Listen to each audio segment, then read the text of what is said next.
Please welcome and please stand for Ontario Premier, Mr. Doug Ford.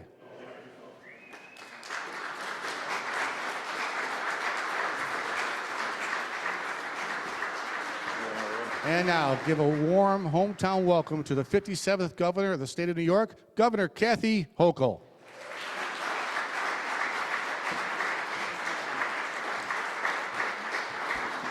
Thank you. Yes, this is my hometown, and I want to give a warm welcome on a cold day to our friends from Ontario who aren't bothered by cold weather, fortunately, and so I'm delighted to be able to showcase this extraordinary venue, which we'll talk about momentarily. But for Premier Ford to come here, I'm very grateful that you and your team have made the journey here to do something that I think is landmark. It's extraordinary and very exciting as someone who's from this community and knows that we're going to find a way to continue to work together in partnership the way we always have and always will do. I want to acknowledge Nicole Butcher, the President and CEO of Ontario Power Generation. Thank you for lending your expertise to the cause. Minister Lecce, the Legislative Assembly from Ontario. Justin Driscoll, our CEO and President of New York Power Authority, Justin, and John Comel, the Chairman of the New York Power Authority. All my partners in government. I see our incoming mayor is here. I think anybody else, and Crystal here, Crystal Peoples-Stokes, our Sean Ryan and Crystal Peoples-Stokes, and many assembly members and elected officials who've joined us here today. It is great to be here to discuss our energy future. And it's especially fitting we're here at the Buffalo AKG Museum of Art. And why I wanted to come here, of any place in the state I could do this, is that I'm reminded that not this building, but the building that you'll see, the older looking building, is from the 1901 era. And it was built in order to help showcase the fact that Buffalo was basically the epicenter of everything at the time when it came to power, because we were the first city in the world to be electrified. And so we had electric lights. People were fascinated by this. What do you mean electric lights? How can that be? And people came from all over to see this in the entire exhibition. So it was certainly a high point, but a reminder that we can continue energy innovation and how to do power innovation as we venture into this next century again. So Buffalo is known as the City of Light, and actually I would say the museum was built for the exhibition. It wasn't done in time, so it missed the opening, but we still celebrated associated with that as well. But this new building is a reminder of the future, and a reminder that traditions matter. And there's been a long-standing, proud tradition of cooperation between New York and Ontario. This has always been just a neighbor. We've done so much together, and I will just digress and say I'm a boater on Lake Erie. It's one of the most beautiful places in the world, and we stop at many of the ports of call in Canada, Ontario, and just feel that warm embrace of a shared bond that our region brings to all of us. It's not just sports. Go Blue Jays next time. You did very well this year, but also I know you're rooting for the Buffalo Bills, and you come to hockey games and the baseball games in the summertime as well. And but also our culturals, our tourism.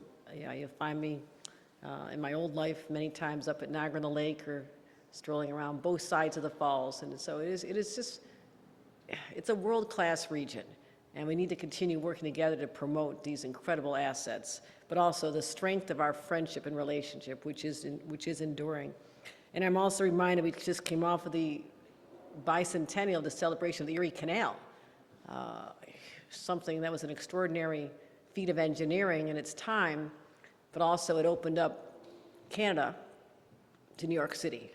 And that connection also was one of the catalysts for explosive growth, opening up the Midwest, Canadian cities, ultimately the Seaway, St. Lawrence Seaway that came through. So we've always been connected through waterways and energy sources as well. And our economies are intertwined. The trade, despite some setbacks, won't go into too much detail there, but we want to make sure that our trade relationship remains trusted. It's a beneficial relationship. We understand that. And I'll acknowledge that there's been some terrible policies that have come out of Washington, coincidentally just in the 1 year. And they've been hard to accept as someone who doesn't understand why there's a hostility toward Canada overall, but certainly it shakes us to our core as well, as people who value our friends in Ontario and Quebec particularly as they border our great state. So I don't want those policies to jeopardize the goodwill, the friendship, and we just want to make sure that, that we continue doing things that show that collaboration. And as these threats out of Washington come, we're going to stand firm and let people know who our friends are, who we also care about very deeply. So our partnership between New York and Ontario is rock solid, and as long as I'm governor, it's going to stay that way. And so we sat down together. It's about relationships. Premier Ford and I sat down together. There was a meeting of Northeast governors and the Canadian premiers that all border this region. We got together in Boston to talk about the threats out of Washington, how destabilizing that is for trade and our relationships overall, but how we can individually step up and ignore that process, those threats, that hostility, and show we truly are friends, truly friends. And so we talked about economic opportunities. We also had a great conversation about power. And the Premier spoke with great pride about what is occurring at the Darlington area. We are focusing on small modular reactors, and I was very impressed. And so I wanted to learn more. And I was intrigued with your forward-thinking approach to delivering clean energy for the next generation. And so we focused on how we can stay true to our environmental commitments, which I truly believe in, but also our commitment to ratepayers to keep utility costs affordable, which is not just a buzzword, it is the reality. We as leaders have to focus on reliability, sustainability, and affordability all at the same time. So we found a way together, and that is through nuclear energy. And Ontario is already home to, 17 of 18 nuclear plants operating in Canada, so ahead of your time, and Ontario Power Generation is leading the way in deploying North America's first small modular reactors, which I've been very intrigued with. And the Darlington project, which you'll talk about, is going to be generating 1.2 gigawatts of power. And our conversation also led me to the understanding that Ontario OPG is collaborating with the Tennessee Valley Authority as well. When you said that, I said, well, wait a minute, why are you cooperating with them? I'm right here. So that was another light bulb that went off in my head, like why aren't we also taking advantage of your forward-thinking approach when it comes to power? So today, to cement these conversations just from a few months ago, to add some substance to them, OPG signed a memorandum of understanding with NYPA to work together to share information on the best ways to bring advanced nuclear power to the state of New York. And they'll use their expertise and know-how and be a great resource in our next chapter in our nuclear story. And the timing is perfect because it was last summer I charged NYPA, our executive director and our chairman and others to find a way to bring advanced nuclear power to upstate New York. And this will be the first plant in New York State in over a generation. And I wanted to do this because it's about reliability, affordability, but it's also the thousands of jobs that are created in the process. And I was excited about that prospect as well. And 1 gigawatt of nuclear power can power roughly 1 million homes without adding any carbon to the atmosphere. That's really significant. And it's around the clock. It's every day of the year. It's completely insulated from the threats of rising oil and gas prices. So I believe it can power the industries of tomorrow as we're leaning into, especially here in upstate New York. Micron, $100 billion investment to make semiconductor chips, the largest private sector investment in American history is going on just down the road in Syracuse. Right up the road in Buffalo, University of Buffalo, we have $500 million being invested in Empire AI, artificial intelligence for public good. So we need the power source. We want to do all this. Our ambitions are broad. They're exciting. But we don't power it. It doesn't work. And that's the challenge that we've embraced. And we're moving with great speed. I am very impatient. And I want this to happen. I know there's traditionally been hurdles. Our state has right now 3 nuclear plants operating. They're all up on Lake Ontario, and one is actually the oldest operating nuclear facility in the United States, going strong and safe since 1969. But it's time for us to bring new nuclear technology into the 21st century. I've spoken actually to President Trump about this in the White House and talked about the fact that people aren't embracing nuclear because there's a perception it is a long, arduous process, even a decade to get approvals. And we gleaned that over 7 of the 10 years it takes to get nuclear approvals are at the federal level. So he has agreed to find ways to approach that with more urgency. We are working closely with the federal administration in this particular area. And I want to make sure that everyone knows that we'll bring down the barriers and the costs. That's important. But also, this is not your grandmother's and your grandfather's nuclear. This is advanced. This is state-of-the-art. This is safe. This is safe. And it has automatic safety systems and enhanced containment and rigorous, very rigorous environmental safeguards. So since the last 6 months when I directed NYPA to build 1 gigawatt of new nuclear capacity, we've moved aggressively to realize that vision. The deadline for requests for information passed just last week, and I'm happy to announce that there are 23 developers who've expressed an interest in developing nuclear project with NYPA. That's extraordinary. That's beyond what I could have imagined. That's a new era for nuclear power in the state of New York. And 8 communities have expressed interest in hosting a plant. Also a very positive development. So what we want to do is make sure we also have the workforce to be able to do all this exciting work. And I've announced $40 million over the next 4 years in new funding for NYPA to launch a specialized nuclear workforce training program with our unions and our universities. So that's how we'll meet the demand, by focusing now on the training required so we have the workforce in place. And we've made some strategic hires at NYPA. Christopher Hansen, the former chair of the U.S. Nuclear Regulatory Commission, was hired as a senior consultant to help us navigate that federal licensing.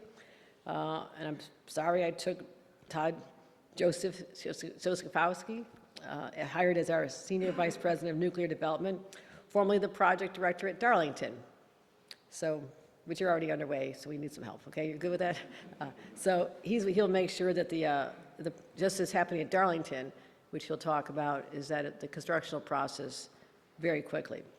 So the first phase is being licensed this year. Will be on track and operational. Our goal is to be within 5 years, not 10, but 5 years.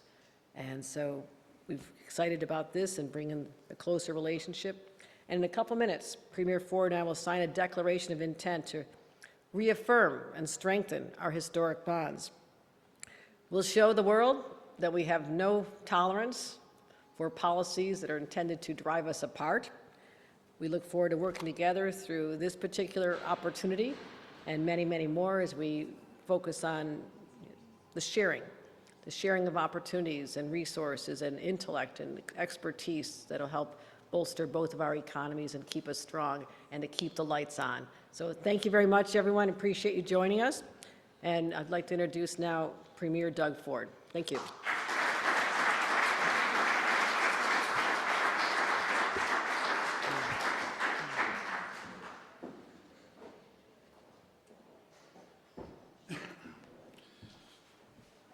Well, first of all, good morning, everyone. And it's a real pleasure to be here. But before I begin, we had a little bit of a tragedy up in just an hour from here, up in Welland. One of our police officers got shot in the chest, and they're in the hospital. The officer, she's a wonderful person. She's going to survive. And I just want to say our prayers and thoughts are with the family. Our prayers and thoughts are with all the police on both sides of the border, and that we'll always have their backs. And may God bless her, and I pray everything is going to work out. I'm very, very confident it will. I want to thank Governor Hochul. Thank you very much. The first day we met, we hit it off, just boom. It was great neighbors, great friends, and I'm so happy you invited us to Buffalo. I understand this is the hometown gal. You're here, you grew up here, and have a lot of deep roots in Buffalo. And I can't tell you how many times I've been in Buffalo, probably hundreds of times. And we just look forward to a great relationship. I want to thank my Minister of Energy, Stephen Lecce. Thank you for coming. Also, Minister of Mines as well. Majority Leader Stokes, thank you. Boy, look, you've been around a long time. People love you here. So that is great. Along with Senator Ryan and Mayor, congratulations, Mayor Scanlon. Thank you for hosting us in your beautiful city here. And as well, I want to thank Nicole. Nicole, for all your leadership and the work that you do over at OPG. And thank you for supporting our closest friends and allies to create new nuclear power. And as well as Justin Driscoll and John Colmel from NYPA. We're here today to celebrate and strengthen the deep relationship between New York and Ontario. It goes back a couple hundred years, if you think of it. It's absolutely incredible. New York is Ontario's third largest exporter partner, and Ontario is New York's, I like saying, #1 customer. And in Canada, it's vice versa. The U.S. is our #1 customer, and we're their #1 customer. We buy more goods than any other jurisdiction in the world. Our shared history is one of friends, family, and great sports rivalry. But since we don't have an NFL team, you have a few million people on the other side of the border cheering the Bills.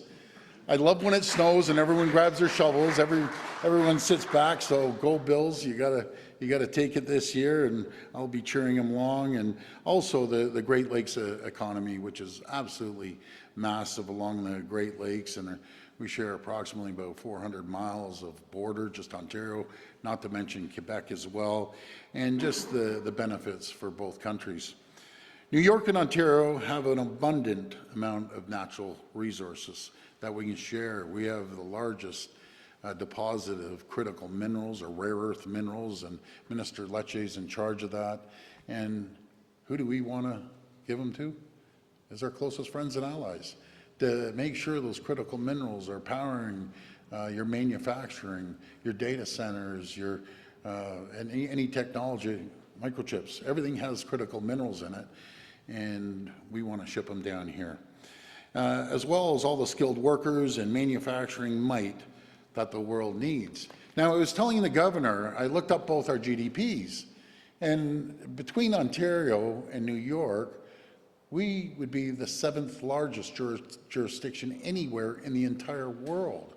So New York and Ontario are economic powerhouses on all sorts of different fronts, no matter if it's manufacturing or banking. New York is #1 financial sector. We're right behind in #2, and as well as manufacturing and technology and AI and life sciences, and the list keeps going on.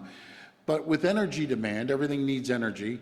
Ontario is expected to increase up to 90% over the next 25 years. I'm going to put this into perspective. We're building out, we're building new, no matter if it's a small modular reactors or large-scale nuclear, is 16,000 megawatts. Now, a lot of people out there, what's a megawatt and so on? I convert it into homes. So that's enough to power 16 million homes. And who do we want to give our energy to? Our closest friends and allies. No matter if it's New York State or Michigan or Minnesota that we ship power down to, and that really, that's the future. The future is having the energy to power the companies, power the homes, power massive data centers that take a tremendous amount of energy, and we're there for you. And I've always said, and I know I've mentioned this to the governor, just probably 2 hours up the road, we have Darlington there. We have another Bruce Power and Pickering. Bruce Power is the largest nuclear large-scale facility in the world. We're going to be adding on to that as well. So when you look at all of it, if we put everything out there, we'll have, what, 40,000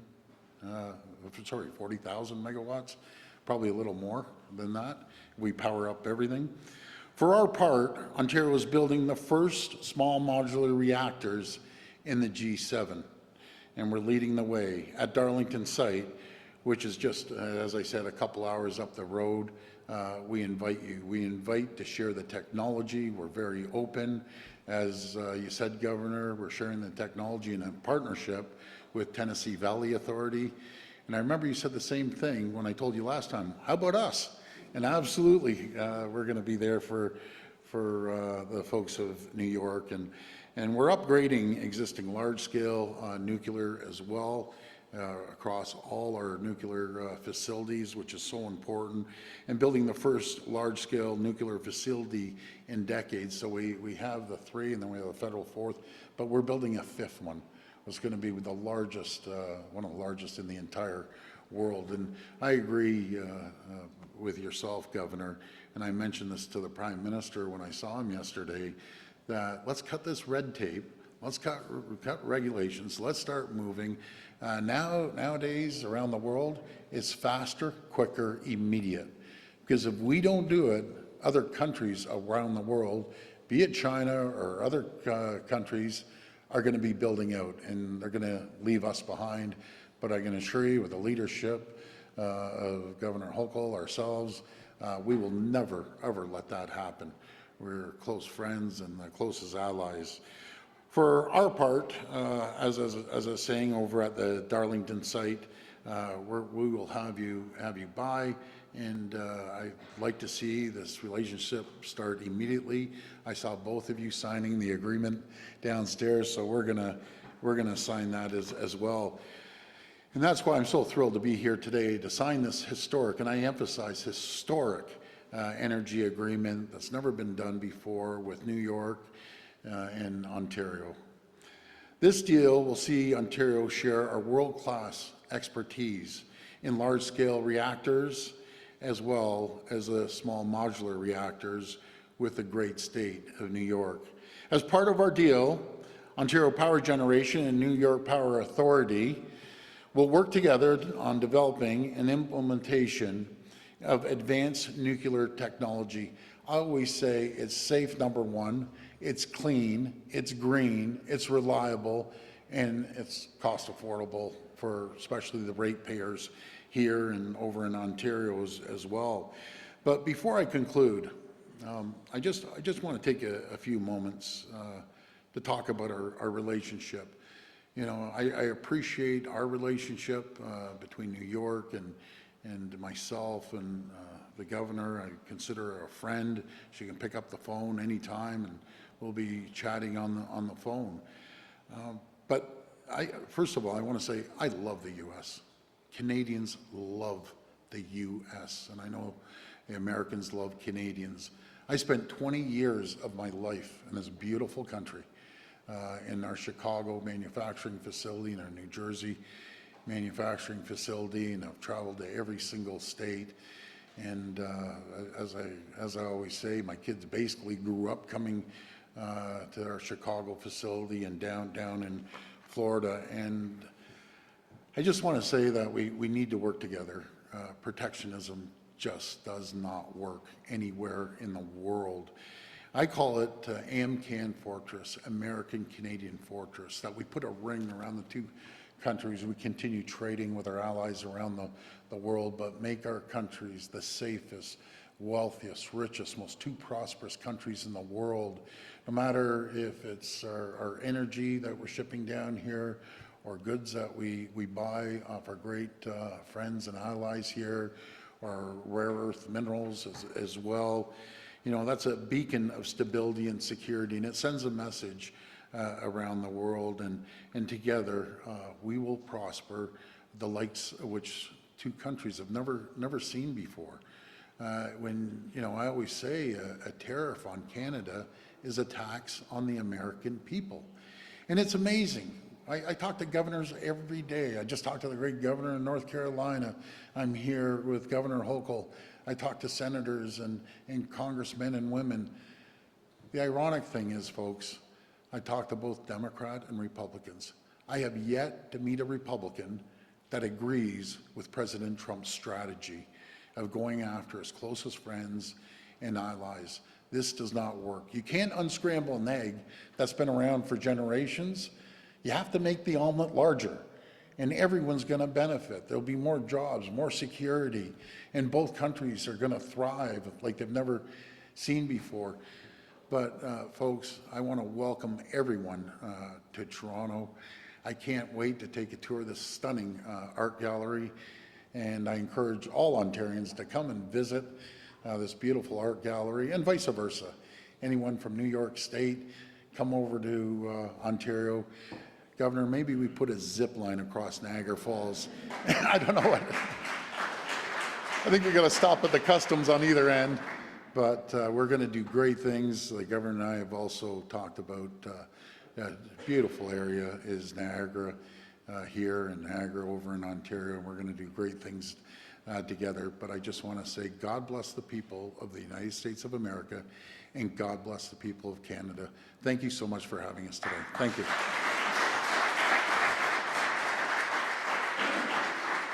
Please remain seated as the Governor and Premier sign the Declaration of Intent. Will Nicole Butcher, Minister Stephen Lecce, Justin Driscoll, John Comel, please join the Governor and Premier on stage.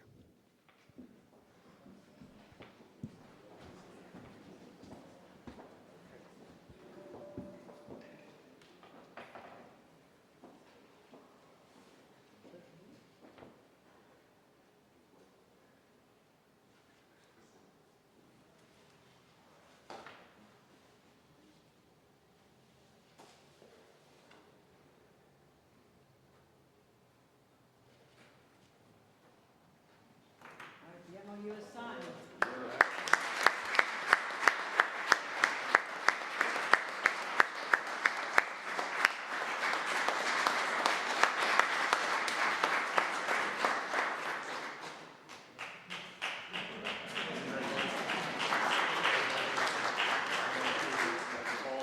That concludes today's binational event. Thank you for coming.